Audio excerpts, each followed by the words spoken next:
ప్రతి సంవత్సరం మే 1వ తారీఖుని ఇంటర్నేషనల్ వర్కర్స్ డే, అంతర్జాతీయ కార్మికుల దినోత్సవంగా ప్రపంచంలోని చాలా దేశాలు జరుపుకుంటాయి. మన దేశంలో దీనిని మేడేగా మనం పిలుస్తాము. మన దేశంలో మే 1వ తారీఖుని నేషనల్ హాలిడేగా మనం సెలబ్రేట్ చేసుకుంటున్నాం.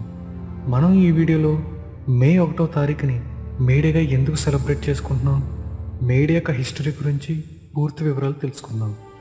19వ శతాబ్దానికి ముందు పరిశ్రమలలో పనిచేసే కార్మికుల పరిస్థితి చాలా దారుణంగా ఉండేది. రోజు 10 గంటల నుంచి 16 గంటల వరకు కార్మికులు ఫ్యాక్టరీలలో పనిచేసేవారు. జీతాలు కూడా అంతంత మాత్రమే. వారి శ్రమకు తగినట్టు జీతాలు ఉండేవి కావు. కార్మికులను శ్రమ దోపిడీ చేసి యజమానులు ఎక్కువ లాభాలు సంపాదించేవారు. కార్మికులు చాలా ప్రమాదకరమైన పరిస్థితుల్లో పనిచేసేవారు. వారికి సరైన వసతులు కూడా ఉండేవి కావు. పిల్లల చేత కూడా పరిశ్రమలలో పని చేయించేవారు. కార్మికులకు ఎటువంటి ప్రత్యేకమైన హక్కులు ఉండేవి కావు. 18వ శతాబ్దంలో కార్ల్ మార్క్స్, ఫ్రెడరిచ్ ఎంజెల్స్ అనే సామాజికవేత్తలు పెట్టుబడిదారీ వ్యవస్థపై, పెట్టుబడిదారులు చేస్తున్న దోపిడీపై కొన్ని పుస్తకాలు రాశారు. ఆ పుస్తకాలు ప్రజలను చాలా ప్రభావితం చేసి వాళ్ళలో చైతన్యాన్ని తీసుకొచ్చాయి. కమ్యూనిస్టులు, సామ్యవాదులు, ట్రేడ్ యూనియన్లు కార్మికుల హక్కుల కోసం, పెట్టుబడిదారులకు వ్యతిరేకంగా ఉద్యమాలు చేశారు. కార్మికుల చేత రోజు 8 గంటలు మాత్రమే పని చేయించాలని, కార్మికులు పనిచేసే చోట సరైన వసతులు కల్పించాలని, భద్రతా ప్రమాణాలు పాటించాలని, బాల కార్మిక వ్యవస్థను నిర్మూలించాలని వారు ఉద్యమాలు చేశారు. 1884వ సంవత్సరంలో అమెరికా, కెనడాలోని కొన్ని కార్మిక సంఘాలు 1886 మే 1లోగా మన 8 గంటలు మాత్రమే పనిచేసే హక్కుని సాధించుకోవాలని టార్గెట్ పెట్టుకున్నారు. వాళ్ళు ఎంతలా ఉద్యమాలు చేస్తున్నా ప్రభుత్వాలు పట్టించుకోలేదు. వాళ్ళు పెట్టుకున్న టార్గెట్ 1886 మే 1 రానే వచ్చింది. 1886 మే 1న అమెరికాలో దాదాపు 5 లక్షల మంది కార్మికులు స్ట్రైక్ చేయడం ప్రారంభించారు. అమెరికాలోని చికాగో అనే సిటీలో 40,000 మంది కార్మికులు ఫ్యాక్టరీలకు వెళ్లకుండా స్ట్రైక్ చేశారు.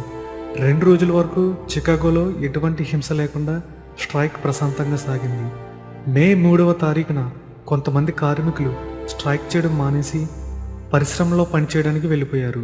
దీంతో స్ట్రైక్ చేస్తున్న కార్మికులకు, స్ట్రైక్ని ఆపేసిన కార్మికులకు మధ్య ఘర్షణలు చెలరేగాయి. దీంతో పోలీసులు వచ్చి స్ట్రైక్ని ఆపేసిన కార్మికులకు రక్షణగా నిలిచారు.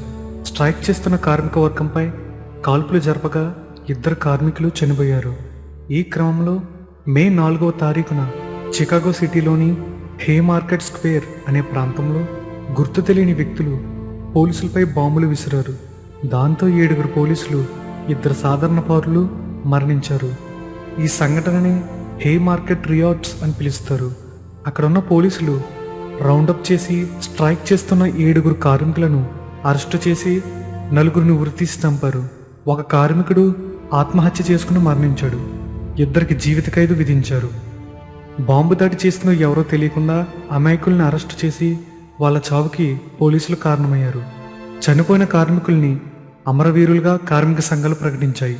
ఈ సంఘటన తర్వాతే కార్మికుల ఉద్యమం మరింత విస్తృతంగా కొనసాగింది. 1889వ సంవత్సరంలో కార్మిక సంఘాలన్నీ చికాగో సిటీలోని హే మార్కెట్ స్క్వేర్ రియాట్స్లో చనిపోయిన ఉరితీయబడ్డ కార్మికులను స్మరించుకోవడానికి ప్రతి సంవత్సరం మే 1ని ఇంటర్నేషనల్ వర్కర్స్ డేగా సెలబ్రేట్ చేయాలని ప్రకటించాయి. అప్పటి నుంచి ఒక దేశం తర్వాత ఒక దేశం మే 1ని ఇంటర్నేషనల్ వర్కర్స్ డేగా, మేడేగా సెలబ్రేట్ చేయడం మొదలుపెట్టాయి. ఇదే మేడే యొక్క హిస్టరీ. మన దేశంలో మొట్టమొదటి మేడేని 1923 మే 1వ తారీఖున అప్పటి మద్రాస్ నగరం, అంటే ఇప్పటి చెన్నై నగరంలో labour Kisan party of Hindustan అనే కమ్యూనిస్ట్ పార్టీ సెలబ్రేట్ చేసింది. ఆ రోజే మేడేకి గుర్తుగా ఎర్ర రంగు జెండాని అప్పటి కమ్యూనిస్ట్ పార్టీ నాయకులు మలయపురం సింగరవేలు చెట్టియార్ ఎగరవేశారు. ఎర్ర జెండాని విప్లవానికి, కార్మికుల ఐక్యతకు గుర్తుగా భావిస్తారు.